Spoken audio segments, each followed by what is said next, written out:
तीन सर्वश्रेष्ठ ऐसे रत्न को, बुद्ध रत्न, धम्म रत्न, संघ रत्न को अभिवादन करते हुए,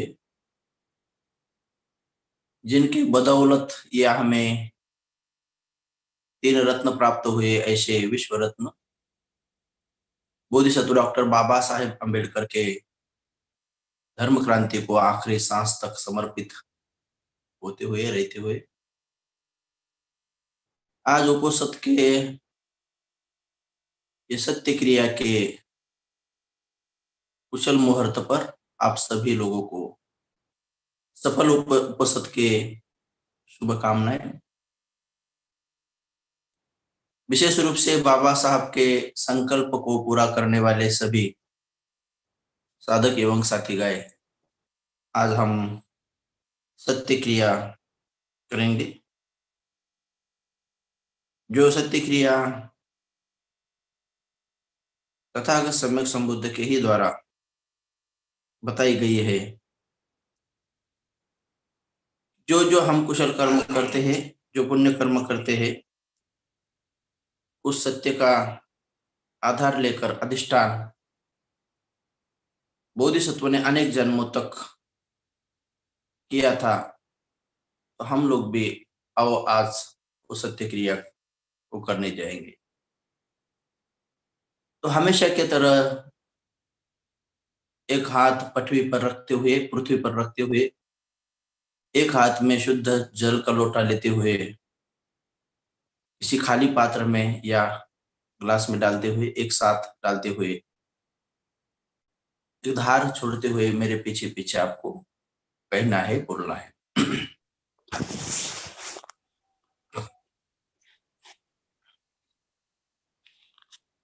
नमो तस्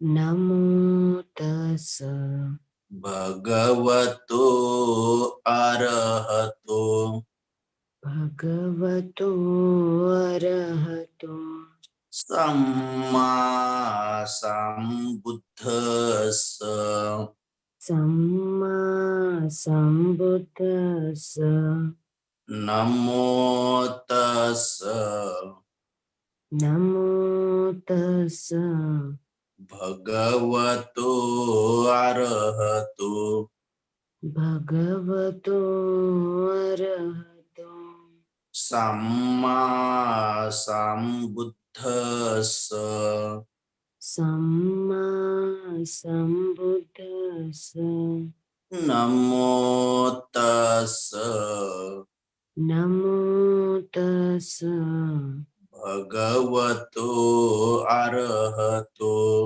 भगवतो अरहतो सम्मा सम्बुद्धस्स सम्मा सम्बुद्धस्स इदं मे पुण्यं इदं मे पुण्यं अम्हाकं अम्माकं दीघरतं दीघरतं हिताय सुखाय हिताय सुखाय प्रतिलाभाय पटिलाभाय इमिना पुण्यकम्मेन इमिना पुण्यकम्मेन मामे बाल समागमो मामे बालसमागमो सतं समागमो होतु सतं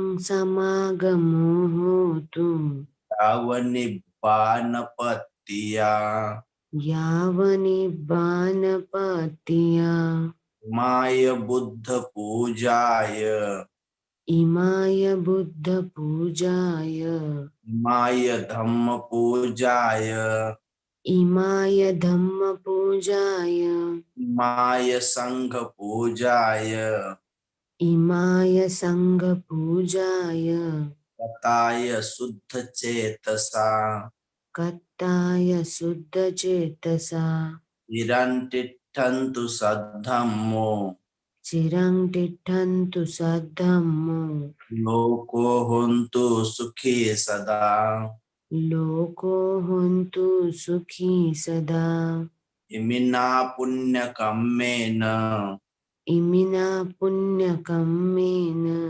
अम्माकं अम्माकं ज्ञातिगणस्य ज्ञातिगणस्य माता पितरोस माता पितरोस मित्ताच मिताच उपाध्यायो आचार्योस उपचाय आचार्योस आसवान खयावह होतु आसवानं खयावह होतु निब्बानस निब्बानस्य पच्चयो होतु पच्चयो होतु आम्ही आज आम्ही आज काया वाचा काया वाचा पवित्र मनाने पवित्र मनाने बुद्धाची धम्माची बुद्धाची धम्माची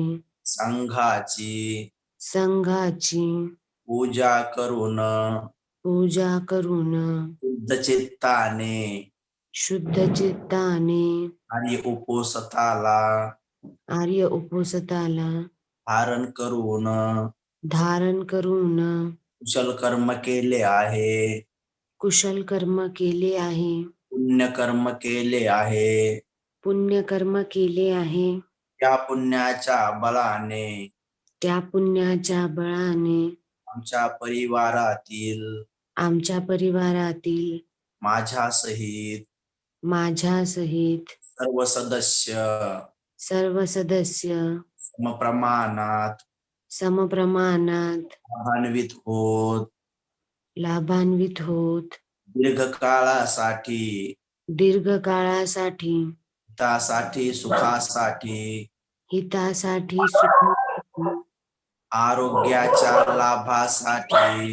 आरोग्याच्या लाभासाठी हे कुशल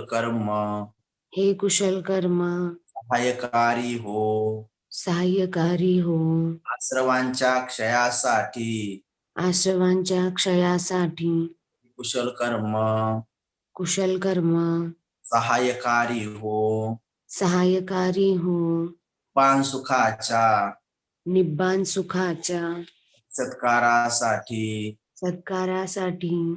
हे सर्वश्रेष्ठ उपोसत कर्म सहाय्यकारी हो माता पिता बंधू भगिनी उपाध्याय आचार्य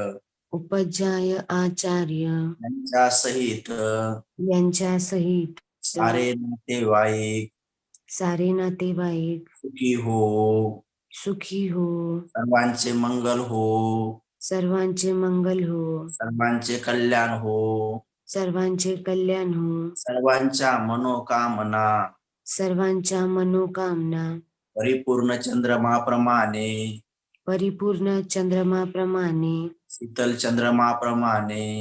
शीतल चंद्रमाप्रमाणे पौर्णिमेच्या चंद्रमाप्रमाणे परिपूर्ण होत सारे लोक सुखी हो सर्वांचे मंगल हो सर्वांचे भले हो या पुण्याच्या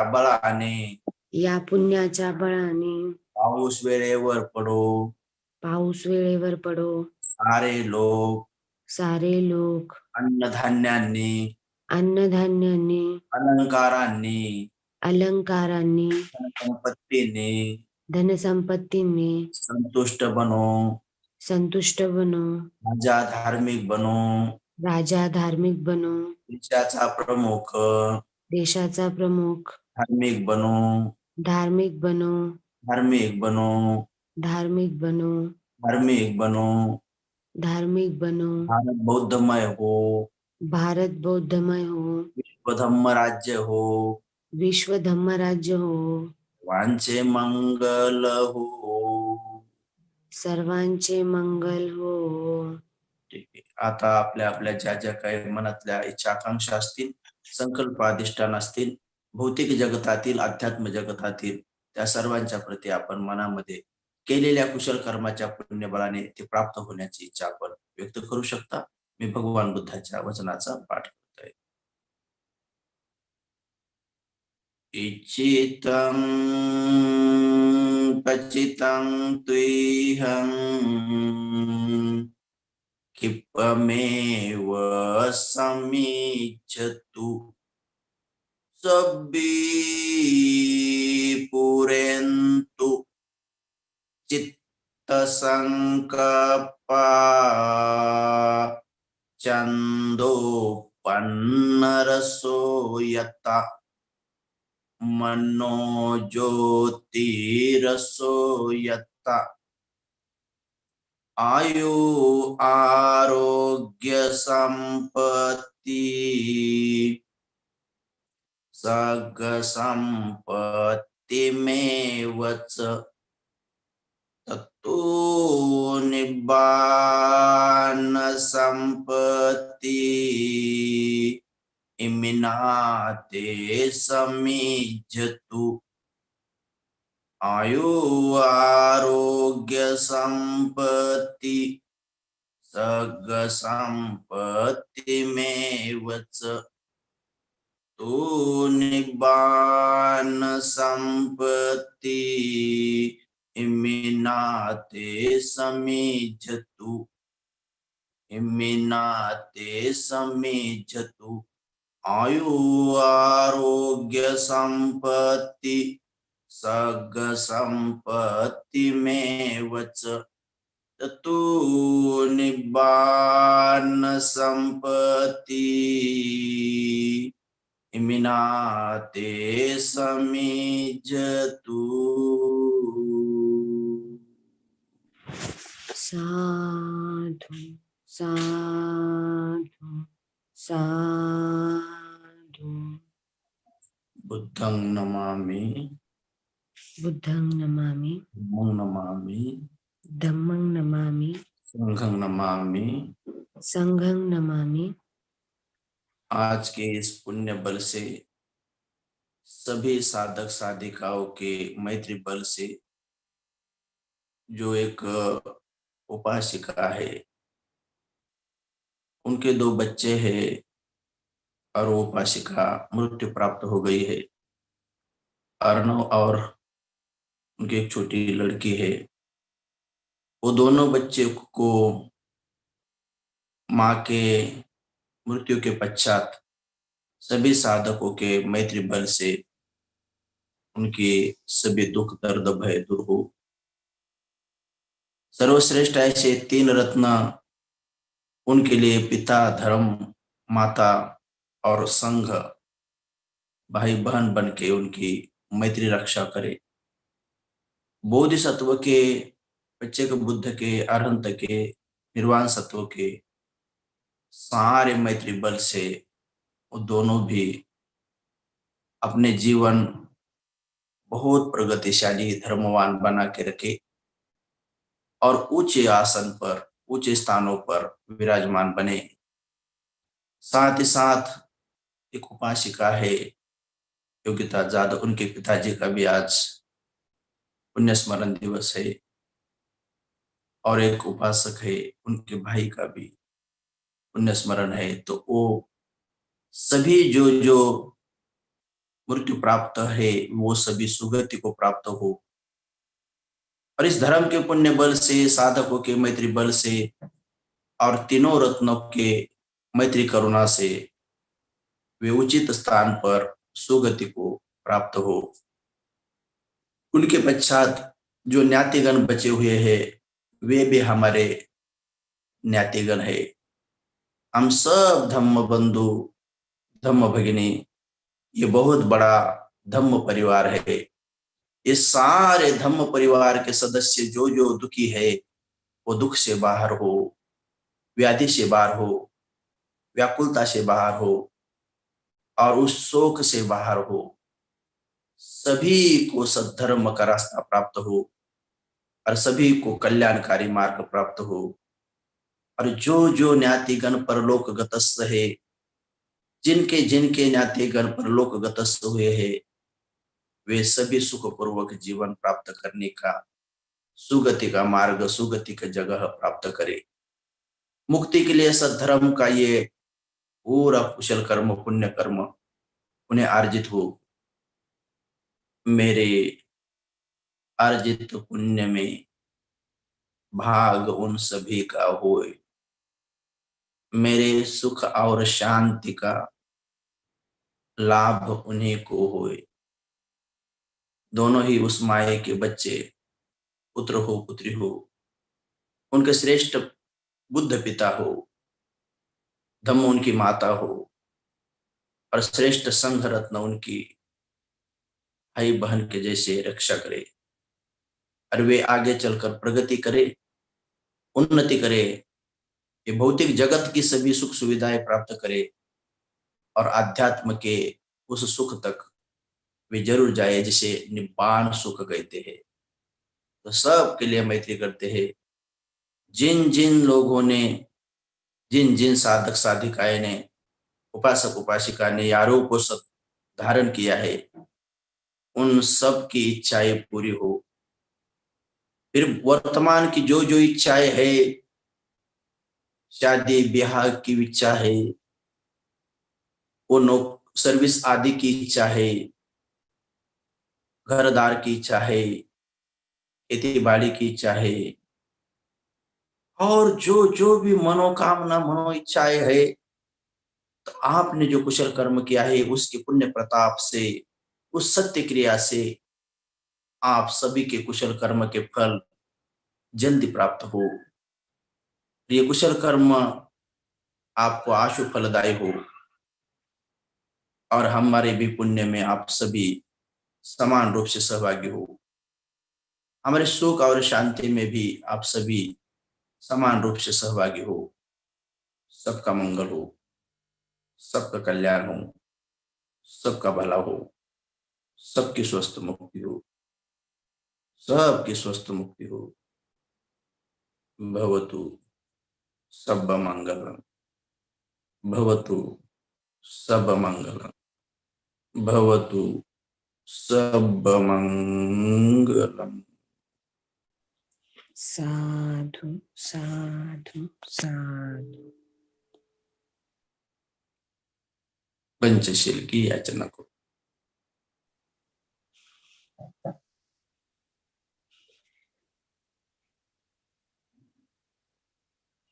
ओकास वंदामि भन्ते द्वारतयेनं कतं सबं अपराधं खमतु मे भन्ते द्वितीयंपि वंदामि भन्ते द्वारतयेनं कतं सबं अपराधं खमतु मे भन्ते तृतीयंपि वंदामि भन्ते द्वारतयेनं कतं सबं अपराधं खमतु मे भन्ते।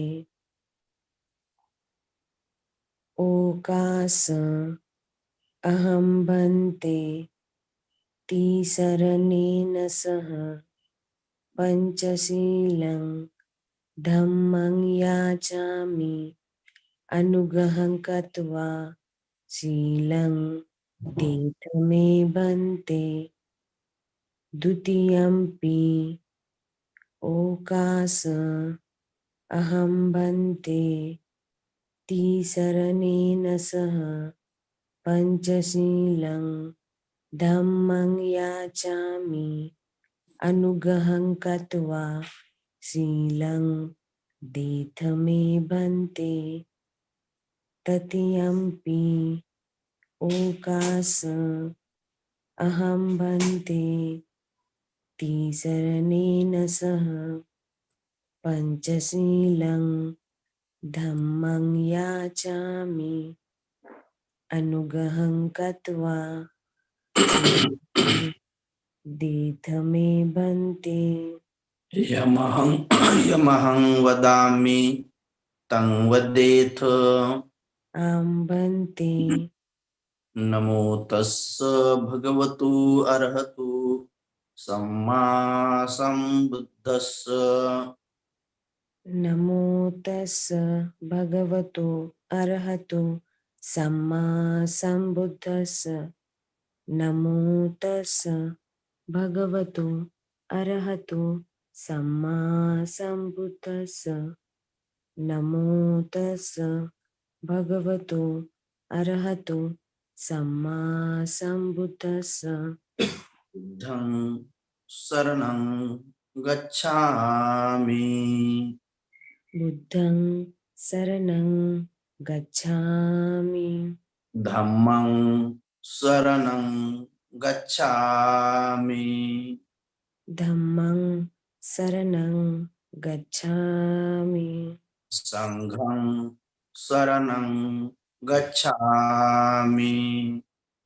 संघं शरणं गच्छामि द्वितीयम्पि बुद्धं शरणं गच्छामि। द्वितीयम्पि बुद्धं शरणं गच्छामि द्वितीयम्पि धम्मं शरणं गच्छामि।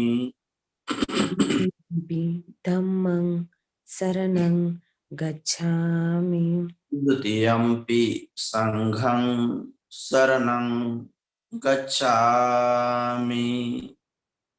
द्वितीयम्पि संघं शरणं गच्छामि तृतीयम्पि बुद्धं शरणं गच्छामि। तृतीयम्पि बुद्धं शरणं गच्छामि तृतीयम्पि धम्मं शरणं गच्छामि। तृतीयम्पि धम्मं शरणं गच्छामि तृतीयम्पि संघं शरणं गच्छामि। तृतीयम्पि संघं शरणं गच्छामि तिसरणागमनं महापुण्यं। आम्बन्ते पानातिपाता वीरमणि सिक्खापदं समादयामि। पानातिपाता वीरमणि सिक्खापदं समादयामि अदिन्नादाना वीरमणि सिक्खापदं समादयामि। अदिन्नादाना वीरमणि सिक्खापदं समादयामि कामेषु मिच्छाचारा वीरमणि सिक्खापदं समादयामि। कामेषु मिच्छाचारा वीरमणि सिक्खापदं समादयामि मुसावादा वीरमणि सिक्खापदं समादयामि। मुसावादा वीरमणि सिक्खापदं समादयामि सुरामेरयमज्जपमादठाना वीरमणि सिक्खापदं समादयामि। सुरामेरय मज्जपमादठाना वीरमणि सिक्खापदं समादयामि साधु साधु साधु तिसरनेन सह पंचशीलं धम्मं साधुकं सुरक्षितं कृत्वा पमादेन शीलं सम्पादीत्। अहं भन्ते साधु साधु साधु। बुद्धं नमामि बुद्धं नमामि, अमि धम्मं नमामि, संघं नमामि संघं नमामि, अहं वन्दामि सर्वदा अहं वन्दामि सर्वदा। सभी साधक एवं साधिकाएं, आप सभी के लिए एक बहुत बड़ी पुण्य की संधि। बोधिसत्व डॉक्टर बाबा साहब अम्बेडकर, इन्होंने जिस दिन महाप्रयाण किया वो 6 दिसंबर के उपलक्ष्य में 27 नवंबर से लेकर 7 दिसंबर तक 10 दिवसीय श्रामणेर एवं श्रामणेर योग का एक शिविर आयोजित यहाँ किया गया है। वे सभी पूज्य आनंद बोधि महाथेरों के हाथ से दीक्षित बन सकते हैं कि जिन्होंने बोधिसत्व डॉक्टर बाबा साहेब आम्बेडकर को देख लिया है। तो वो पुण्य जिस किसी को भी प्राप्त करना हो और वो शिविर में हम स्वयं धर्म के रास्ते पर चलने का मार्गदर्शन करने वाले हैं। साथ ही साथ और भी यहाँ भिक्षु है जो आपको आचरण करने की बात सिखाएंगे, आचार्य बनकर सिखाएंगे।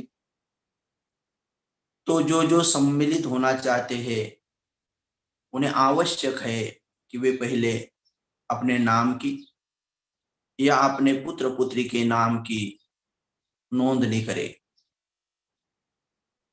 मेरा जो व्हाट्सएप नंबर है और साथ ही साथ और 2 भिक्षुओं का और 2 सेवकों का जो नंबर दिया हुआ है उस पर आप आपका पूरा नाम, आप कहाँ से, आपका एड्रेस और आपकी उम्र और व्हाट्सएप मोबाइल नंबर वहां पर डाल के भेज देना है।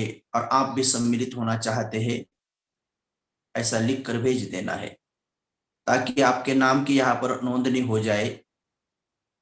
लिमिट के, क्योंकि चीवर जितने हैं उतने लोगों को दीक्षा दे सकते हैं, इसलिए जो भी पहले अपने नाम की या पुत्र पुत्री के नाम की नोंदनी कर सकते हैं उन्हें ये पुण्य संधि प्राप्त हो सकती है। खास तौर पर जो लड़कियां है या महिलाएं हैं जो भी श्रामणेरी बनना चाहती है, ये पुण्य कमाना चाहते हैं, तो उन्होंने बहुत जल्दी पहले अपने नाम की नोंदनी करनी है ताकि उन्हें अपने ही अपने घर से जो लंबे बाह के होते हैं ऐसे 2 शर्ट सिलाने हैं। वो चीवर का कलर ऐसा हो या और भी जैसे काषाय वस्त्र का हो, तो चीवर को थोड़ा सा मिलता जुलता हो ऐसा खुद अपने माप का 2 शर्ट सिलाना है जो कि पूरे अंग को ढक लेगा। तो महिलाओं को अगर सम्मिलित होना है तो उन्होंने ये काम करना है, तो पहले ही अपने घर से 2 शर्ट सिला के लेना है। या अगर कोई ऐसा स्वेटर मिलता है वो अपने लिए बचाव कर सकता है ठंडी के लिए भी, तो वैसे कलर का वो भी ले सकते हैं ताकि उनको पहन के रहना पड़ेगा। जो लड़के होते हैं उन्हें इसकी आवश्यकता नहीं, वो स्वेटर और टोपी साथ में ला सकते हैं। यहाँ पर ये विधि 2:30 से 3:30 बजे का ध्यान के बाद शुरू हो जाएगी। 3:30 4 बजे शुरू हो जाएगी। 27 तारीख को 4 बजे शुरू हो जाएगी। तो उसके पहले आपको यहाँ पर मुंडन करके, अपना मुंडन करके दाढ़ी मूछ को निकाल के, इसको दाढ़ी मूछ नहीं, उन्होंने नहीं निकालने की आवश्यकता है।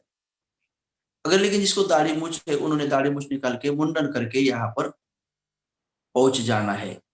साथ में 10 दिन तक आपको यूज करने वाली जो चीजें होती है जैसे कि ब्रश हो, पेस्ट हो, आप जो यूज करते हो वो साबुन हो और टॉवेल आदि हो, अगर दवा विवा कुछ खाते हो तो दवा हो, और शरीर पर ओढ़ने के लिए कोई कंबल चादर या ब्लैंकेट बेडशीट हो, बस इतना ही साथ में लेके आना है, और कुछ भी लेके आने का नहीं है। बाकी यहाँ पर शिविर यहाँ पर है, और उसके आपको कोई भी फीस नहीं है, वो बिना मूल्य है, वो धर्म का दान है। तो धर्म के दान में आप लोग आकर बौद्ध धर्म का आचरण यहाँ आकर स्वयं सीख सकते हैं, और फिर बाद में प्रचार और प्रसार में लग सकते हैं। तो आओ, बाबा साहब को सही मायने में अगर श्रद्धांजलि अर्पण करनी है, आदरांजलि अर्पण करनी है, उन्हें पुष्पांजलि अर्पण करनी है, और सही मायने में बाबा साहब को अगर अभिवादन करना है, तो कोरे फूल चढ़ाने से और कोरी बातों से नहीं होता है। तो सचमुच बाबा साहब का संकल्प है कि बौद्धमय भारत बनना चाहिए, विश्व धम्म राज्य बनना चाहिए।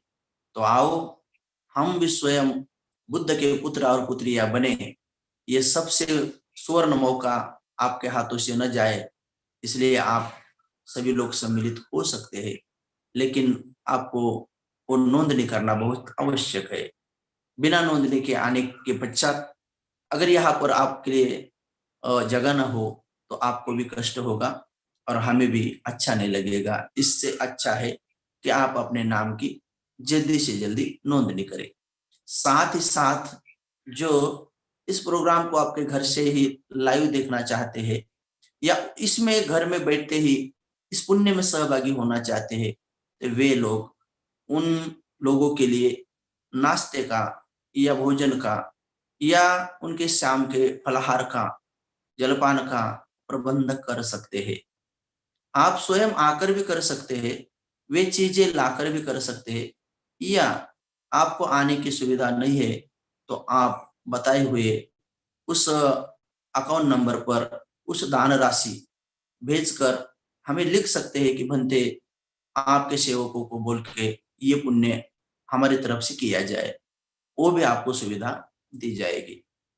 तो बहुत सारे लोग जो है वो पुण्य कमाना चाहते हैं, और साथ ही साथ बाबा साहब का ये संकल्प पूरा करने में अपना योगदान देना चाहते हैं और अपनी पुण्य पारमिता अर्जित करना चाहते हैं, तो वे सभी आ सकते हैं। उसके लिए उम्र, कम से कम उनकी उम्र 7 साल पूरी हो, 7 साल उसकी पूरी हो। आगे की उम्र की कोई लिमिट नहीं है, लेकिन इतने भी बूढ़े न हो, बूढ़ी न हो, कि ताकि वो चल न सके, फिर न सके, और खुद के काम खुद ना कर सके, चिवर को संभाल ना सके, ऐसे उम्र वाले न आए। और अगर कोई थोड़े बहुत कुछ बीमार आदि भी है, डायबिटिक है लेकिन ठीक ठाक है, तो पहले से हमें कहे, ताकि उनके भोजन के और उनकी व्यवस्था के लिए थोड़ा सा हमें प्रबंध करना पड़े। वो सुविधा हो सकती है, कोई प्रॉब्लम नहीं है। लेकिन सबके लिए एक ये पुण्य की संधि है, तो आप सभी लोग एक दूसरे को बोलते हुए ये 6 दिसंबर के महाप्रयाण के उपलक्ष्य में जो हर साल आयोजित किया जाता है, ये बच्चों के लिए और सभी उपासक एवं उपासिकाओं के लिए इस रामनेर और श्रामनेरी शिविर का आयोजन यहाँ पर हुआ है। तो आप लोग आओ, इस पुण्यमय और विशेष रूप से कुशल कर्म के कार्यक्रम में सम्मिलित हो जाए। आप जैसा चाहे वैसा सम्मिलित हो सकते हैं। यह आपके लिए एक बहुत बड़ा सुवर्ण मौका प्राप्त हुआ है। तो इसी के साथ ये सूचनाएं यहाँ पर समाप्त करते हैं। अगर कोई आवश्यक ऐसा कुछ प्रश्न हो तो उसको आप पूछ सकते हैं। जो जो नंबर आपके पास भेजे हुए हैं, तो उन उन नंबरों पर आप सम्मिलित होने के लिए आपका डिटेल्स भेज सकते हैं। उन्होंने ये नोट करके रखना है, ताकि फिर जल्दी से जल्दी उनके वो विधि संस्कार के लिए काम आ जाए। कुछ लोग महिलाएं और कुछ उपासक सेवा देने के लिए अगर यहाँ आना चाहते हैं, तो वे भी ऐसा लेके कि हम 10 दिवस के लिए सेवा देना चाहते हैं। यहाँ रहते हुए अगर कुछ महिलाएं हैं, तो वो लड़कियों के साथ अलग जिस जगह पर उनकी रहने की सुविधा की जाती है, वहां पर उनके साथ वो रह सकते हैं। 10 दिन तक वो सेवा दे सकते हैं। तो ये दोनों ही बातें आपके लिए खुली है। और लेकिन समय के पहले आप लोग नोंदनी करें। कोई अगर नोंदनी न करे और डायरेक्ट आ जाए और हमारे पास अगर ऐसा चीवर न हो तो उन्हें भी कष्ट होगा और हमें भी सुविधा करने में थोड़ी सी दिक्कत होगी। तो ऐसा न हो इसलिए आप लोग ऐसा पुण्य कर्म के लिए नोंदनी करें। सभी सूचनाएं समाप्त हो चुकी है। सबका मंगल हो।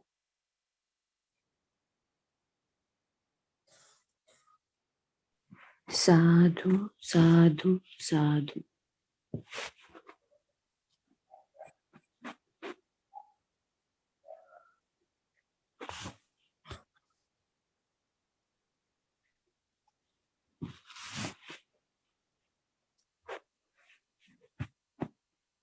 बंती जी, वंदामी बंती जी, मंगल हो।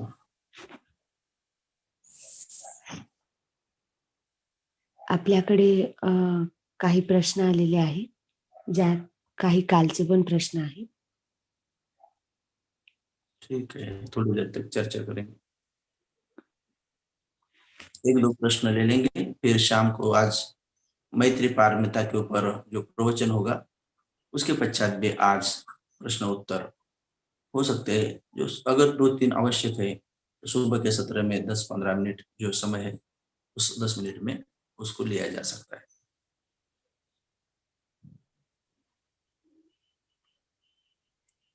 मिलिंद कांबळे यांचा प्रश्न आहे, गोयंका गुरुजी श्रोतागामी है क्या? त्यानंतर पुढील प्रश्न आहे आनंद वाकळे यांचा. ते म्हणतात, वंदामी भंतेजी, आपण अष्टशील मध्ये आहोत,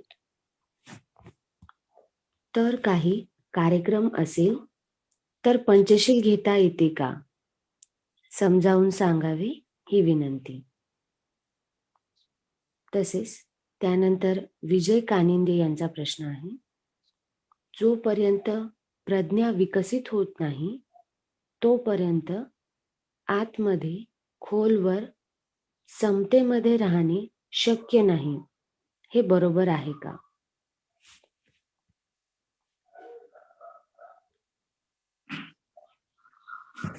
आओ इन तीनों प्रश्न के ऊपर थोड़ी चर्चा करें।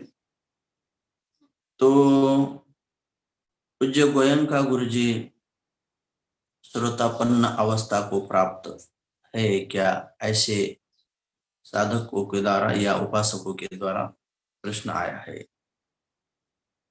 तो बहुत सारे लोगों ने स्वयं गुरुजी से पूछा था, गुरुजी आप अरहंत है? तो गुरुजी बहुत कारुणिक और मैत्री से हंसते हुए कहते थे कि ना, हम अरहंत नहीं है। हमारी पारमिता ही कहेंगी कि हम क्या कर्म किए जा रहे। तो गुरु जी के मुंह से ये बात बार बार पता चली। लेकिन हमने पूज्य ज्ञान ज्योति जी महास्थविर जो कि लुतांगधारी बंदे हैं, बड़े पूजनीय है, तो उनके मुख से एक ने अनेक बार हमने सुना है और हमेशा उनसे जो चर्चा करते हैं तो उन चर्चाओं में भी सुना है कि वे जब बांग्लादेश में अरहंत बनभंते जी के पास वर्षवास करते, उस समय में वे अरहंत बनभंते जो थे जिन्होंने शरीर त्याग दिया है, तो उनके जगह पर उनके शिष्य शीलानंद जी अब अरहंत है, ऐसा पूरे विश्व में अभी मान्यता है। तो पूज्य ज्ञान ज्योति भंते जी ऐसे कहते हैं कि जो अरहंत बनभंते थे उन्होंने कहा था कि पूज्य गोयंका गुरुजी श्रोतापन्न थे। तो अब अरहंत के द्वारा ये बात आई हुई है तो जरूर सत्य ही होगी। लेकिन हम स्वयं ना श्रोतापन्न है, ना सकृदगामी है, ना अनागामी है, ना अरहंत है, ना किसी ध्यान के बल से हम बोधि चित्त गुरुजी का चित्त नहीं जानते हैं। तो ये तो हमारे तरफ से हम कुछ भी इस प्रश्न का उत्तर तो नहीं दे सकते। लेकिन जो बात हमने इन पूजनीयों के द्वारा सुनी है तो ये जैसे हमने सुनी है वैसे आपको कहा है कि उनके द्वारा कहा गया है कि पूज्य गुरु जी श्रोतापन्न थे। लेकिन जब मैं स्वयं गुरु जी से मिला, कई बार मिला, और बहुत बार मैं गुरु जी से चर्चा भी की, धर्म की चर्चा की, कभी 2-3 मिनट, कभी 7 मिनट, 10 मिनट, 15 मिनट, और कभी तो 1 घंटे तक मैंने गुरु जी से बात की, चर्चा की। तो मैं जब पहली ही बार जब गुरु जी से मिलना चला गया, बहुत श्रद्धा के साथ चला गया, तो एक मेरा अनुभव है, गुरु जी श्रोतापन्न थे, ये तो पूजनीय अरहंत भंते जी के द्वारा तो बात आई हुई है। लेकिन मैं मेरा अनुभव कहता हूं, मैं सत्य कहता हूं कि जब मैं उन्हें मिलने चला गया, तो मेरे मन की वो बातें जानते थे। ये मेरा स्वयं खुद का अनुभव है कि मेरे चित्त में क्या चल रहा है, तो वे गुरु जी जानते थे।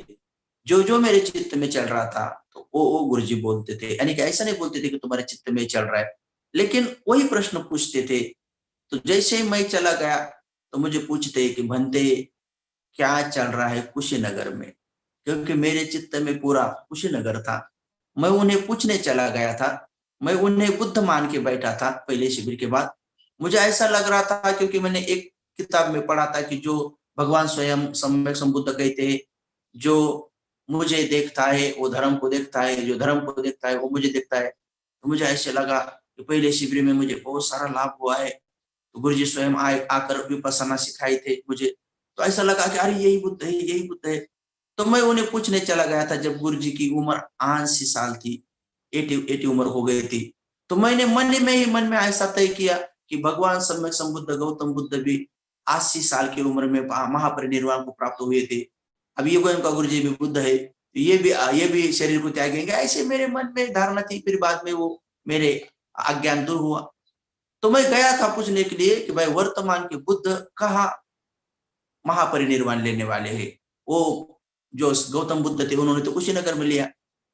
तो सामने था, कुछ ज्यादा मालूम नहीं था, ज्यादा पढ़ाई भी नहीं थी, तो पूछने चला गया था। तो गुरुजी ने, मैंने कुछ पूछने के पहले ही मेरे मन के अंदर की बात जानकर मुझे पहले ही अंदर जाते ही, जैसे मैं अंदर गया और वो चेयर पर बैठा, तब बोले आओ आओ भंते बैठो। बैठते ही हाथ जोड़कर मुझे कहते क्या चल रहा है भंते कुशीनगर में। मुझे पूछते क्या चल रहा है कुशीनगर में। तो मैंने बोला गुरुजी मैं तो कुशीनगर से नहीं आया हूँ। तो हंस देते और कहते कहाँ से आए हो। मैं बोला औरंगाबाद से आया हूँ। तो बोलते अच्छा कोई बात नहीं। तो मैंने पूछ लिया कि वर्तमान के सम्यक संबुद्ध कहाँ महापरिनिर्वाण लेने वाले हैं। तो बड़े करुण चित्त से कहते कि बनते, लेकिन पहले जानो तो सही कोई सम्यक संबुद्ध हुआ क्या नहीं। अगर कोई सम्यक संबुद्ध होता है तो उनके शरीर पर पूरे 32 लक्षण होते और होने ही चाहिए, एक भी कम नहीं, एक भी ज्यादा नहीं, पूरे 32 लक्षण होने चाहिए। अगर पूरे 32 लक्षण है तो ही वे सम्यक संबुद्ध हो सकते हैं। तो पहले जानो तो सही कोई सम्यक संबुद्ध हुआ क्या नहीं। तो मैं 32 लक्षण थोड़े पड़े थे, तो मैं उनके पैर की तरफ देखने लगा, उनके हाथ की तरफ देखने लगा, ढूंढ रहा था गुरु जी की तरफ कि उनके शरीर पर कौन कौन से लक्षण है। तो हंसते हुए बाजू में बैठी हुई जो माई इलायची देवी थी, तो उनको कहते भंते लक्षण ढूंढ रहे। तो मुझे कहते कि नहीं भंते सम्यक संबुद्ध के। तो मुझे पता चला कि गुरुजी सम्यक संबुद्ध नहीं। तो ठीक है, मेरा अज्ञान था, तो मैं चला गया था पूछने। तो लेकिन बड़े करुण चित्त से समझाते हैं कि नहीं, ऐसा नहीं है, कोई सम्यक संबुद्ध नहीं है, यानी कि मैं सम्यक संबुद्ध नहीं हूं। तो अरंत भी नहीं थे, लेकिन पर चित्त ज्ञानी जरूर थे, क्योंकि मैं ये बात स्वयं मेरे अनुभव से जानता हूं। जब मैं 2 दिसंबर 2012 में महासंघ दान के लिए उन्हें सम्मान के साथ निमंत्रित करने के लिए चला गया, ग्लोबल प्रोग्राम में ये विजिट हुई, तब उन्होंने जो कुछ बातें मन से जानी थी, मैत्री से जानी थी, वो भी मैं स्वयं मेरा अनुभव ये कर सकता हूँ। तो ये बस इतना ही कह सकता हूँ कि ना मैं अरंत हूँ, इसलिए मैं नहीं जान सकता हूँ कि गुरु जी का चित्त क्या था और वो कौन सी अवस्था में थे। लेकिन पूज्य भंते जी के द्वारा जो अरंतों ने बताई हुई बात दोहराई जाती है, प्रवचनों में कही जाती है, तो वो सत्य है। तो गुरु जी श्रोतापन्न थे, ऐसे पूज्य अनंत वन बंते जी के द्वारा ज्ञान ज्योति बंते जी ने सुना है। बस इसका उत्तर यही है। और दूसरा एक प्रश्न है, जब कोई अष्टशील ले, अष्टशील लेने के बाद मानो कोई किसी प्रोग्राम में जाते हैं, तो वहां पर कोई बनते हैं या कोई है तो पंचशील देते हैं। तो जो अष्टशील धारण करने वाले जो लोग होते हैं उनको पंचशील लेने की आवश्यकता नहीं। पंचशील तो छोटा है। आपने अगर अधिष्ठान कर लिया है कि आपने कह दिया है कि मैं आज ब्रह्मचर्य का पालन करूंगा, तो जब कहा है सुबह तो 2400 घंटे करना पड़ेगा। आप स्वयं कहते हैं ना कि आपने स्वयं अधिष्ठान किया है कि मैं करूंगा।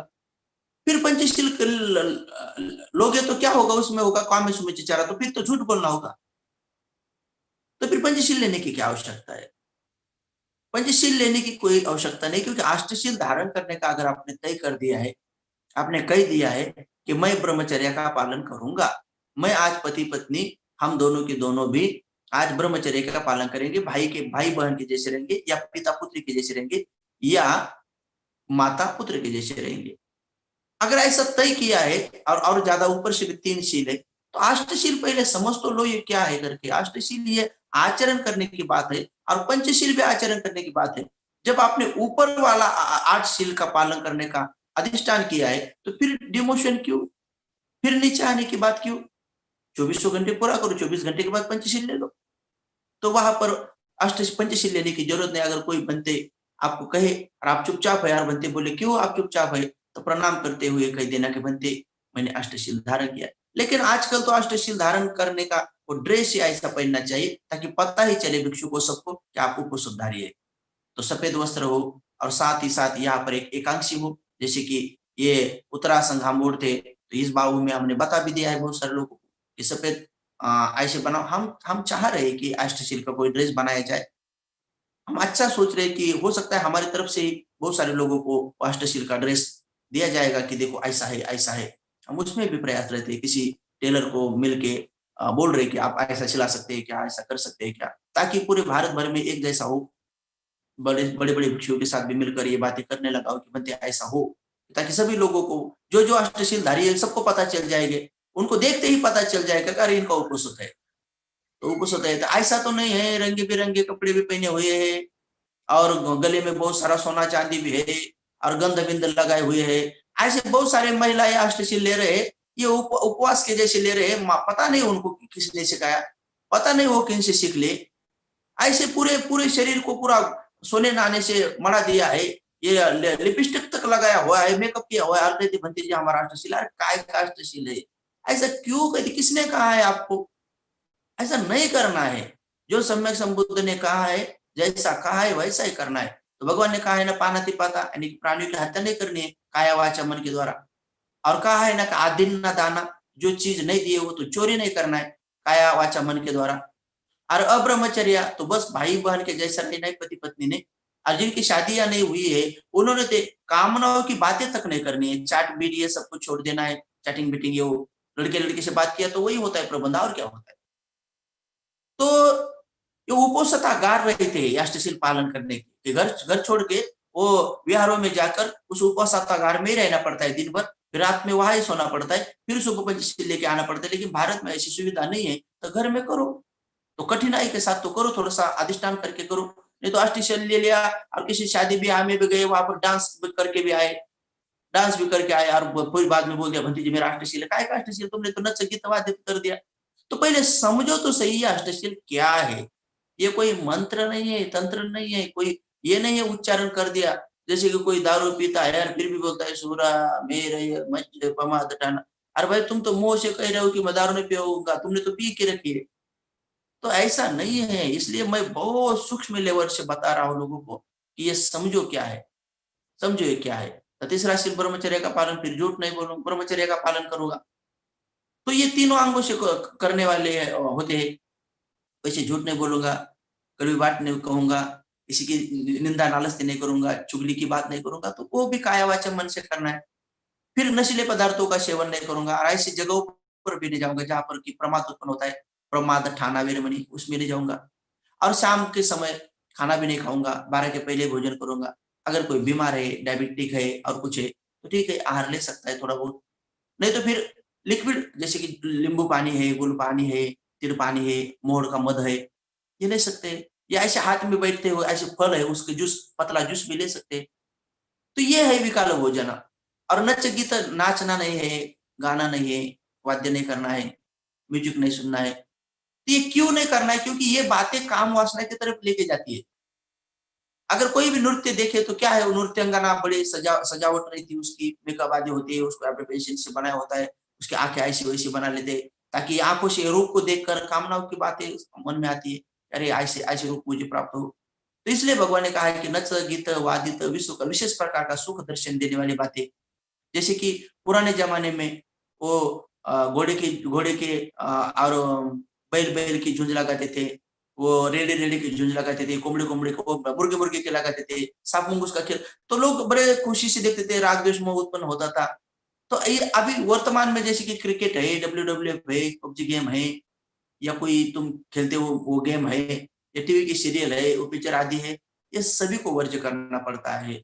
तो 8 शील आचरण करने पड़ते हैं। जब 8 शील आचरण किए हुए, तो ऐसे नाच गाने वाले प्रोग्राम में जाने की आवश्यकता ही नहीं। क्या प्रोग्राम, क्या बात है उसमें जाने की? कुछ आवश्यकता ही नहीं है। हाँ, घर में अगर कोई प्रोग्राम है ऐसे ही पंचशील पंचशील वाला है, तो बाकी लोग पंचशील लेंगे जिन अष्टशील नहीं लिया है। तो अष्टशील वालों ने फिर से पंचशील लेने की जरूरत नहीं। लेकिन देश विदेशों में एक समय होता है, उसी समय शील दिया जाता है, कभी भी नहीं। मैं श्रीलंका में एक बार टूर लेके गया था, एक शहर लेके गया था। तो हम अनुरागपुर चले गए। वहां पर भगवान बुद्ध का जो ज्ञान प्राप्त हुआ वाला जो बोधि वृक्ष है, वहां पर ओरिजिनल है। उसी की ओरिजिनल ब्रांच बाबा साहब लेके आए पहली बार। तो ये औरंगाबाद में मिलिंद कॉलेज के सामने लगाई। फिर भदंत आनंद कौशल्य जी लेके आए, जो नागपुर के सामने लगाई। फिर गुरुजी ने डिमांड की, तो गुरुजी चले जाने के बाद फिर वो बंते जी स्वयं लेके आए और ग्लोबल पेगोडा के सामने लगाई। और चौथी बार मुझे प्राप्त हुई। मैं भी श्रीलंका से वो ओरिजिनल, अनुरागपुर के वही ओरिजिनल बोधि वृक्ष की शाखा मैं भी श्रीलंका से लेके आया, और औरंगाबाद में जो भिक्षु ट्रेनिंग सेंटर बन गया चौका में, वहां पर वो लगाई। बहुत अच्छा बड़ा वो बोधि वृक्ष बन गया है। तो हम जब मैं उस अनुरागपुर चला गया, तो बहुत सारे लोग थे साथ में। तो सुबह सुबह अनुरागपुर चले गए थे 5 साढ़े 5 बजे। तो एक माई रो रही थी, सफेद वस्त्र पहनने वाली एक बूढ़ी माई रो रही थी, और रो रो के हर भिक्षु के पास जाके याचना कर रही थी कि मुझे अष्टशील दे दो। उसे कोई भी अष्टशील नहीं दे रहा था, वो रो रही थी। मुझे सिंहल भाषा नहीं आती थी, लेकिन मेरे साथ में बंती जी थे, जो कि अभी विपස්සना के आचार्य बन गए। पन्या रतन नाम के बंती जी नांदेड़ में रहे थे, बहुत अच्छे बंते जी। तो वो मेरे साथ में थे, वो सिंहल भाषा जानते थे। तो मैंने उनसे पूछ लिया कि बंते ये वो माई क्यों रोती है? तो वो माता जी, श्रीलंकन माता जी हमारे पास भी आए, और वो बंते जी को भी याचना करने लगी कि मुझे अष्टशील दो। तो फिर पन्या रतन भंते जी मुझे कहने लगे, भंते जी ये माई इसलिए रोती है कि इसके कोई भी भंते जी अष्टशील देने के लिए तैयार नहीं। क्यों? ये लेट आ गई है, उसको ज्यादा समय हो गया। यहाँ पर एक समय है कि उतने समय में सभी ने अष्टशील लेना है, ये थोड़ी लेट आई हुई। तो मुझसे रहा नहीं गया, वो रो रही थी। तो मैंने भंती जी को बोल दिया, पन्या रत्न भंती जी को, हम हम दे देंगे उनको अष्टशील। वो बाकी भंती जी लोगों को क्या पता है, हम मराठी मराठी बोलने वाले हैं, दे देंगे। हाँ। तो वो बेचारी रो रही थी और याचना कर रही थी कि मुझे अष्टशील दो, मुझे अष्टशील। बोधि वृक्ष के नीचे बैठकर सभी लोग अष्टशील लेते हैं। वो बड़ा बड़ा अच्छा दिन होता है उधर, वो वैशाख पूर्णिमा का। तो ले रहे थे, तो भी मुझे भी मालूम नहीं था। फिर धीरे धीरे पता चला कि समय संबुद्ध ने एक समय बोला है कि जैसे हाथ की ये रेशाएं दिखने शुरू होती है, या पेड़ के पत्ते दिखने शुरू होते हैं, उस समय में शील लेना पड़ता है, अष्टशील। और फिर 2400 घंटे होना पड़ता है। तो हम बरोबर उसी समय में देते। लोग 10 बजे जागते हैं, कभी मुझे बोलते बनते जी आज उपवास है क्या? मैं बोलता हाँ। फिर अष्टशील लो कि आप कब लोगे रे? 10 बजे लोगे तो कब छोड़ोगे? तो अपने मन से कुछ भी करते हैं, पता नहीं उन्हें कौन बोलते हैं, कौन कैसे बोलते हैं। तो ऐसा नहीं होता है। उन्हें सुबह सुबह जागने का बड़ा प्रमाद होता है, और इस प्रमाद से आलस से बाहर निकलने के लिए तो भगवान ने ये सब कुछ बातें बताई। तो जो नियम है, जो निसर्ग के नियम है, उनको धारण करना है। तो बेचारी को हमने अष्टशील दे दिया। पता नहीं अभी हमारी गलती हुई क्या नहीं हुई, हमें पता नहीं, लेकिन हमें तो दया आ गई तो हमने दे दिया। बाकी सब भिक्षु हमारी तरफ देख रहे थे, हंस रहे थे कि यार ये भिक्षु जानता नहीं, कभी भी अष्टशील देता है लोगों को। तो हंस रहे थे बेचारे, क्या करे। वो पंडित जी को मैं बोला दे दो, आप दे दो अष्टशील। तो पंडित जी ने अष्टशील दे दिया। तो क्या करे, थोड़ा समय हो गया था, इतना भी ज्यादा नहीं हुआ था, कुछ 10-15 मिनट लेट हो गई थी बेचारी, तब तक ये शील दे चुके थे। तो इतने बड़े कड़े नियम होते हैं और अपने भले के लिए होते हैं। ऐसा नहीं कि वो भिक्षुशील नहीं दे रहे थे तो वो निर्दयी है, बड़े कठोर है। कठोर बिठोर कुछ नहीं है, वो तो बुद्ध के नियमों के अनुसार चलने के लिए और चलाने की कोशिश करते हैं लोगों की, भाई ऐसा चलो, ऐसा जीवन धारण करो। सम्यक संबुद्ध तो ज्ञान प्राप्त है, सम्यक संबुद्ध है तो सभी बात जानते हैं, इसलिए ऐसा देखना चाहिए। तो अष्टशील धारण करने के पश्चात पंचशील लेने की कोई आवश्यकता नहीं है। आप एमपीएससी यूपीएससी परीक्षा पास होने के बाद फिर आप कहेंगे कि मैं कहीं पर क्लर्क लग जाऊं क्या, तो क्यों भाई, आप तो क्लास 1 ऑफिसर हो, तो फिर क्लास 1 हो तो उसी चेयर पर बैठो। आप तो क्लास 1 हो, उच्च आसन पर हो, तो क्यों फिर नीचे डिमोशन के लिए आते हो। हर दिन तो बाकी 2400 दिन तो पंचशील है, लेकिन महीने में 4 दिन तो अष्टशील है, वो बड़ा ऊंचा है, जो कि ब्रह्मा को भी आचरण करने को नहीं मिलता है, इसलिए वो भी हाथ जोड़ता है और वो बोलता है कि श्रमण गौतमा के और जो सम्यक संबुद्ध के जो शिष्य है, बुद्ध के जो शिष्य है, वो पृथ्वी पर 8 शीलों का पालन करते, तो वो भी हाथ जोड़ के रहता है, शक्र इंद्र भी रहता है। तो ये बात जानना चाहिए कि बड़ा ये ऊपर वाली बात है, तो ऊपर ऊपर में ही रहना है, उच्च स्थान पर ही रहना है। और तीसरा प्रश्न जो है, क्या है तीसरा प्रश्न, कौन सा है? हाँ, कि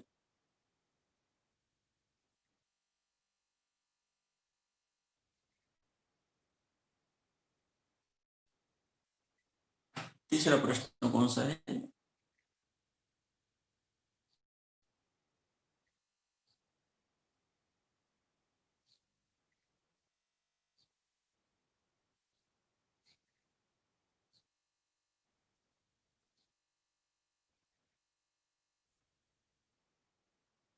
हो सकता है शाम के समय जो संधि का आज का जो प्रवचन है, तो बचे हुए प्रश्न को शाम के समय बता देंगे। अब यहाँ पर ही समाप्त करेंगे। सबका मंगल हो, सबका कल्याण हो, सबका भला हो। भवतु सबमंगलं, भवतु सबमंगलं, भवतु सबमंगलं।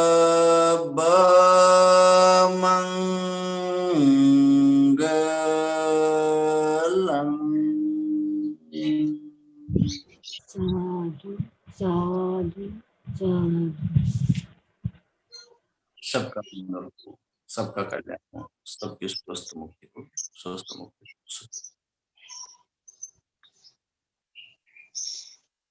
आज आपण इथेच थांबणार आहोत. कोणाचे काही पर्सनल क्वेश्चन असणार तर कमेंट बॉक्समध्ये भंतेजींचा नंबर शेअर केला आहे.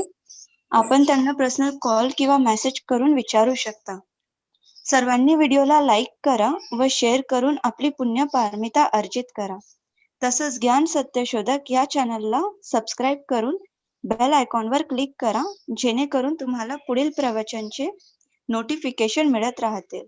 वंदामी भंतेजी. सर्वांचे मंगल. सर्वांना मैत्रीपूर्ण जय भीम.